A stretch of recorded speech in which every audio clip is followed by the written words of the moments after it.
Welcome to Thinking Like a Lawyer with your hosts Elie and Joe Patrice, talking about legal news and pop culture, all while thinking like a lawyer.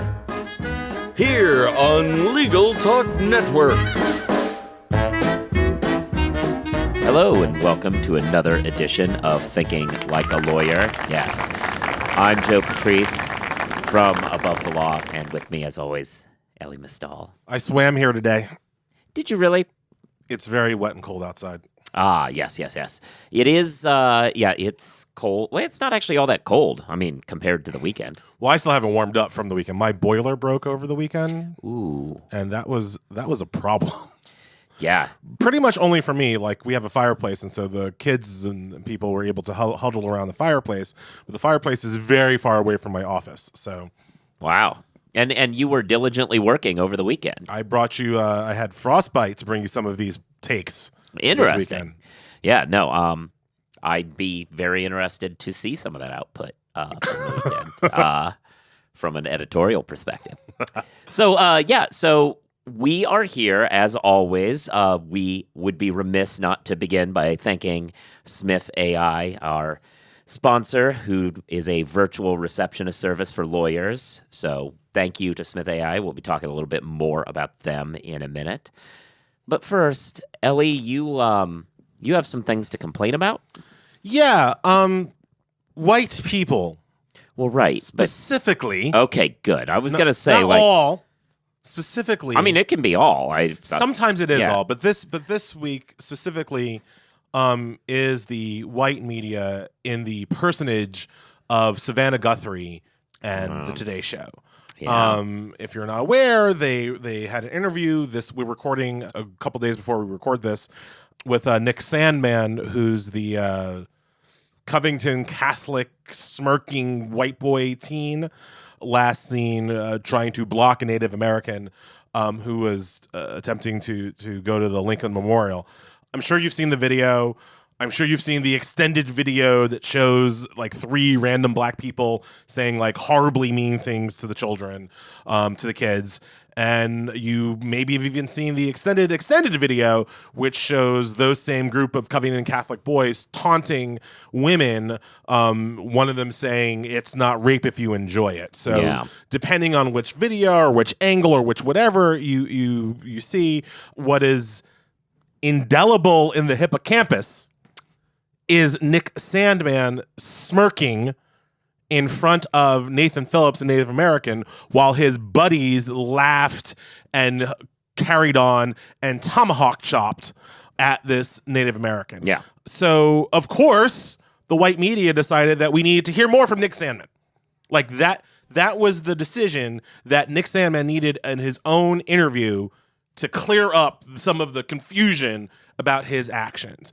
Sandmann, as we now know, hired a PR firm to do some crash course media training before his interview. And Savannah Guthrie gave him the most softball interview possible. I was shocked that a grown-ass professional reporter was so flummoxed by a teenager's crash course PR strategy.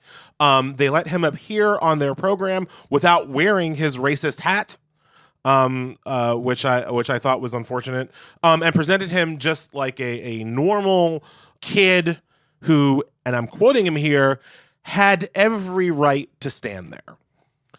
So here's where we talk about why we need more cultural competency in the media. Not just more diversity in the media, but just more cultural competency from even the white people who are in the media, right? Because if you are an African American, pretty much any minority, or any white person who has been goddamn paying attention, when the 17-year-old kid says, I have every right to stand there, when the 17-year-old kid makes the George Zimmerman defense for why he was allowed to deny access to a person of color, that's the point where you, the interviewer, need to start pushing back.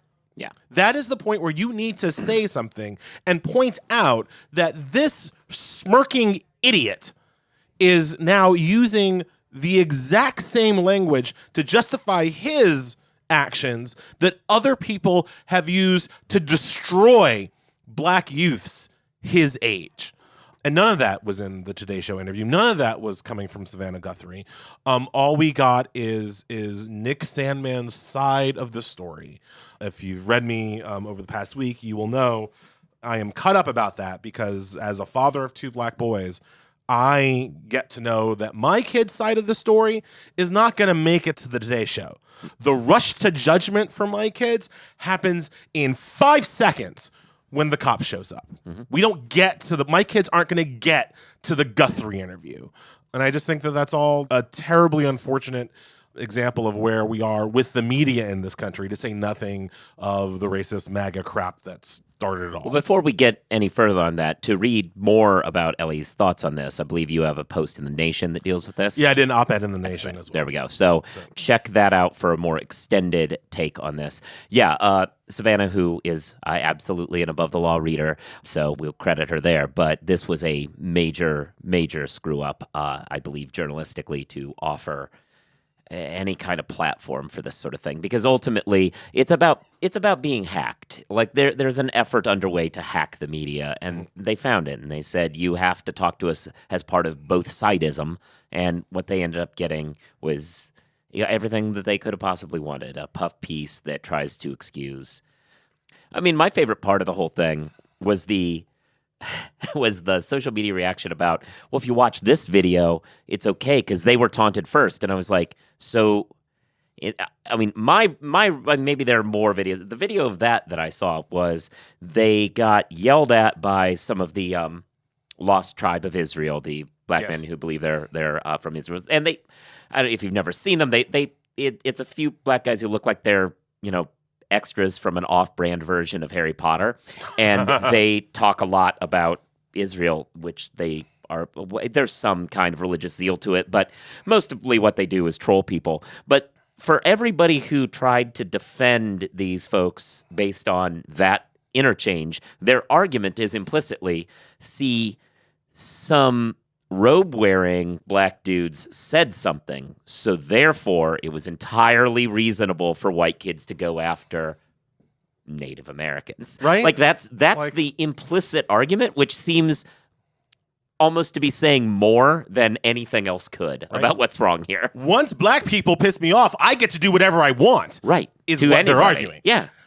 I remember somebody I know put that up, and I just watched it and went, I think this is says some very troubling things about what you think the lines, the connected dots here that's going on in your head is very troubling to me.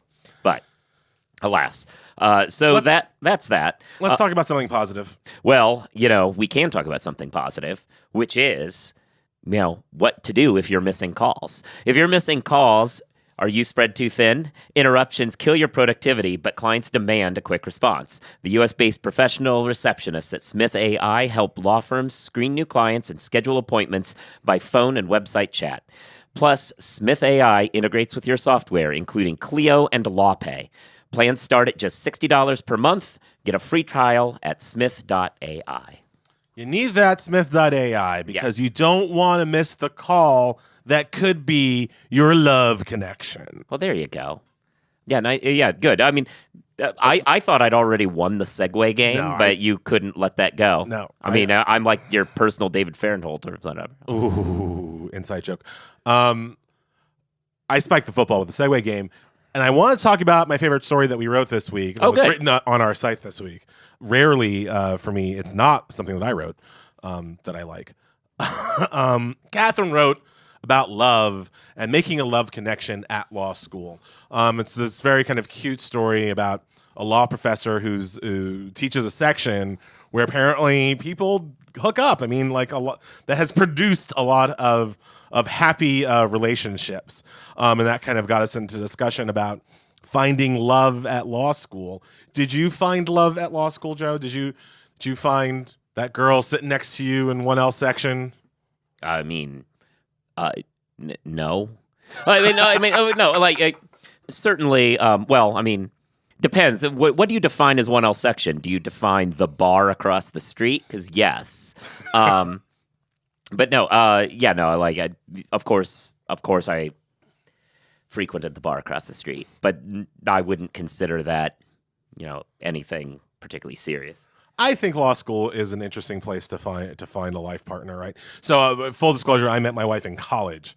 So we did go to law school together, but we became friendly before law school.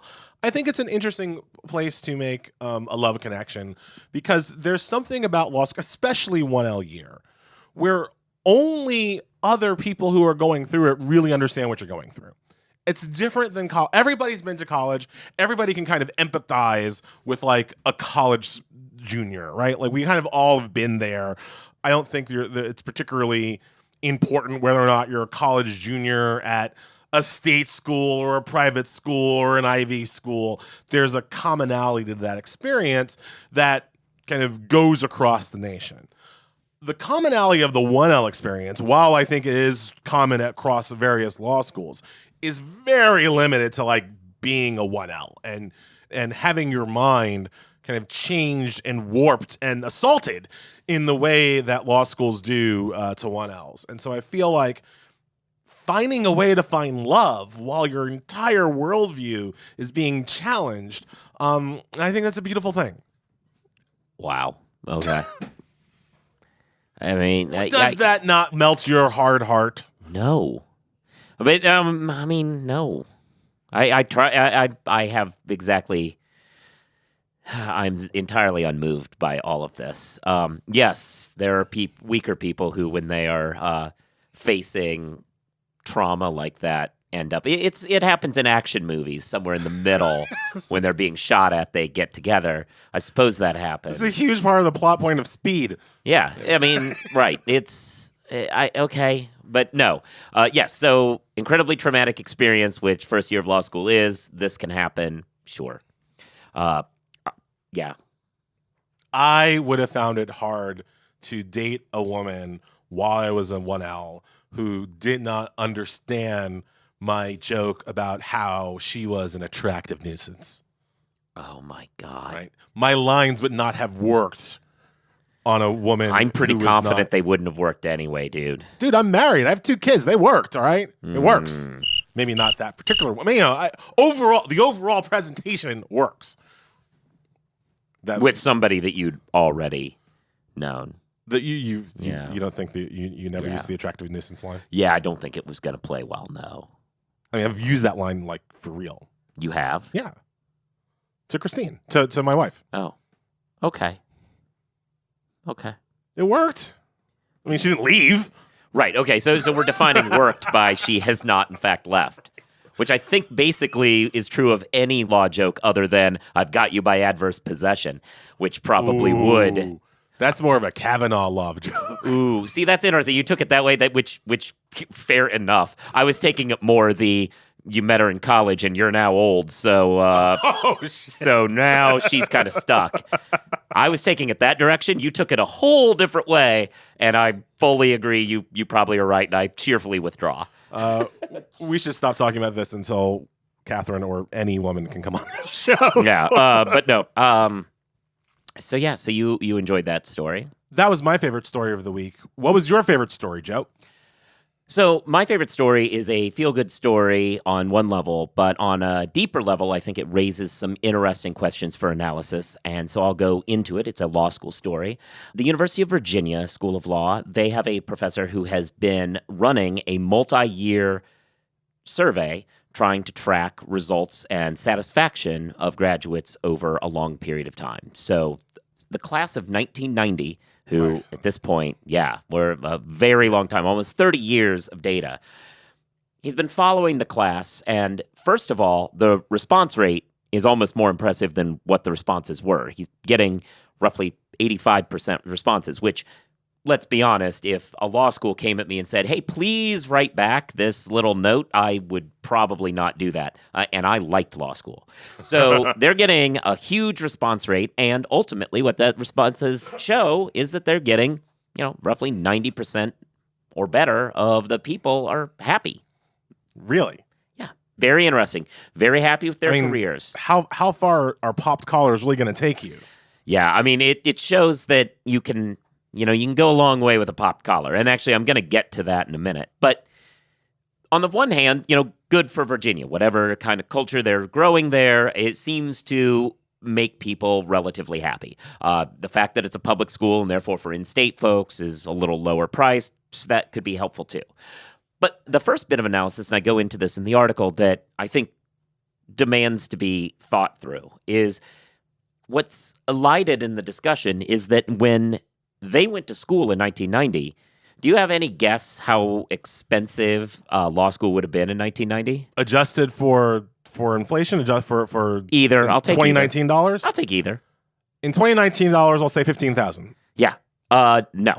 So potentially, but you're in a sort of ballpark. But I will say that the ABA says that public schools, the average public school, not to say that UVA is average, but the average public school in 1990 was charging $3,200 a year for tuition, which was rounded up by inflation to $6,000 or so, which is ridiculous, right? We have people paying $30,000, $40,000 up to $60,000 for law school these days. UVA was more expensive than that average, but still, you're right. They were paying somewhere in the neighborhood of $11,000 to $12,000 at the time. So maybe it is roughly around. It's probably around lower 20. than just a bit. Yeah, Yeah, and that's what I think needs to be said is that there is not to say that UVA isn't making people happy, but part of being happy with your career 30 years out from 1990 is that you were never robbed of the ability to pursue other opportunities early in your career to move your career where you wanted to go because you didn't have debt hanging over you that limited where you're going. We all applaud the salary increases that these big law firms are giving, but relative to the amount of debt people are piling up, those increases aren't keeping pace. And you come out and you are locked in for longer than these folks were to those jobs. One of the things I like to say is that, and people don't understand this, law school used to be about the cost of buying a car. Yeah. Right? Like a really nice car that if you wrecked it or if it, got totaled or if it just stopped, if it was a Jaguar and just wouldn't start one day, like you'd be out some money. You'd feel some pain if that bet didn't pay off, but it was the pain of my car got wrecked. Now, law school is like buying a house. And if you think about the economic hit to your life, if the house you bought is a lemon, if you end up not being able to afford your mortgage, if you end up underwater on your loans to pay back your house, it's a completely different level of stress and just completely limits your financial abilities in a way that a bad car never could. Yeah, it's... and that's something that I just think people need to think through, and the profession as a whole needs to think through. If we really believe that law school has to be more expensive than it was back in the day, which I'm not sure we should believe, but if we really believe that, we need to start thinking through what that does to the profession as a whole and what we can do to make people be happier. And alternatively, we need to have a serious look at maybe law school shouldn't be as expensive as it is. You can just so see future deans of admissions using this study to say like, oh, look how happy you'll be if you go to law school. Right. Without doing the inflation adjustment, without explaining to students what kind of crushing levels of debt they're taking on now that they weren't taking on 30 years ago. But above and beyond inflation. Inflation, we've outpaced by orders of magnitude. Yeah, and exactly. I definitely see this as being fuel for marketing in ways that are troubling to me. What's the second dark underside of the study? The second one, I didn't really get into this in the article, but I wanted to raise it here, is UVA, how do we put this politely? All their students were white? More or less, yeah. UVA has a not great history when it comes to diversity. They don't have an editor-in-chief of color of their law review ever, as far as I know, which is unique among the top schools. The picture of the class of 1990 that accompanies the story has, I believe, 2 people of color in it, judging from a distance. And there is something to be said for the way in which structural racism works. You're probably getting better opportunities, especially back in the early 90s, if you were a white kid from the South going into a legal job. At which point, yeah, it doesn't shock me that those folks are more satisfied, Yeah, no, I look, it's it's a fair point. This is going to be weird for me. I wouldn't make too much of it because UVA historically lacked diversity. We're not going to be able to have those good statistics showing happiness delta between white graduates of UVA 30 years ago and black graduates of UVA 30 years ago because there were no black graduates of UVA 30 years ago except for like one or two people, right? So we can't know for sure that their happiness quotient would be negatively effective in this study. We can assume that it might be. But what we really don't know is how current diversity initiatives are going to play out over the next 30 years, right? Because even as law schools try to become more diverse, the question is the legal profession becoming more diverse? Are there more opportunities for mentorship and advancement for lawyers of color, minority lawyers, and women lawyers than there were 30 years ago? And how that's going to ultimately affect people's long-term career happiness. Yeah. No, I think that's very true. And like, again, I don't want to necessarily, like you say, I don't want to, necessarily say that that's a bad thing. But even if it's not negatively affecting, there's something to be said for just the positive affecting is more likely. I mean, like you talk about you in the not 90s, but you are old. You going to a law firm that is unnamed, and being mistaken as somebody who was working in the mailroom, right, on an interview.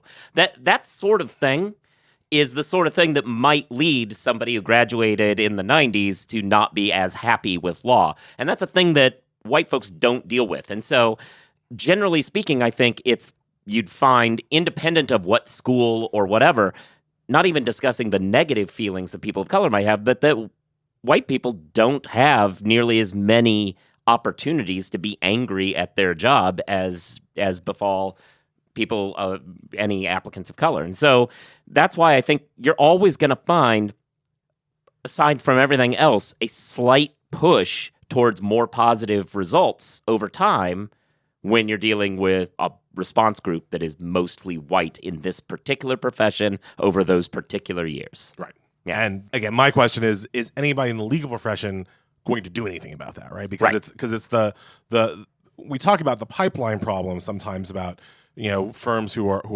want diversity but kind of claim they cannot find diverse candidates. Big part of that pipeline problem is the retention problem. They get the diverse candidates in the door. They can't keep them in the door. Right. And there are various reasons for that, none of which are that minorities are dumber, right? Yeah.